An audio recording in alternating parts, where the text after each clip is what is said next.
Yeah. My name is Geaninne Guimaràes, and I'm the curatorial assistant in the Department of Drawings here at the Museum of Modern Art, and I organized this exhibition, The Modern Myth, along with my colleague Luis Perez-Ramos, who's also a curator of Latin American art here at MoMA. And this show basically is showcases works on paper from the collection. We have about over 60 works here on display, all of it from the collection of drawings in the museum. And basically it revolves around this theme called Modern Myth. And the exhibition follows a sequence of 3 chapters where we start first with classical representation of myths done by early modernists such as Aurélien Redon, Paul Cézanne, Jack Lipschitz, André Derain, and it follows this sort of story about how modern artists are reinterpreting these myths. So this is an exhibition about the modern myth, and it starts with the Goya representation of a nightmare, as if in contemporary art, starting from Goya looks like the representation of these nightmares in our centuries, so last centuries. And what is the myth for the artist, or what can myth be represented, always be represented by artists in every time, influencing, stimulating, such as myth is something that can always be present in art.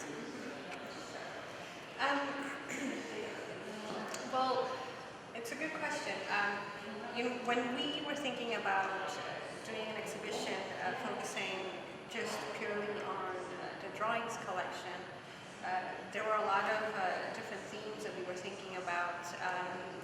And really how we came up with this exhibition and how we came up with the modern myth really started by looking at what kind of works we have in the collection. And we had over 10,000 drawings in the collection, and it was quite a challenge to kind of pinpoint down what kind of works we want to show to kind of fall into this category. But really, when Luis and I started thinking about, well, let's start working on the theme of mythologies. Why mythologies? And really, you're right. Mythologies has been around us since for thousands of years. Going back, going really far back.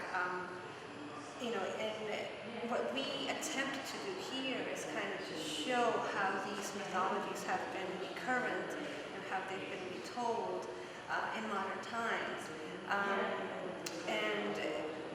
For example, we chose to start with the Francisco de Goya book, who it's one of the first editions that we have in the collection, but sort of falls out of the time of the modern timeline. It's from 1787, but we thought it was a great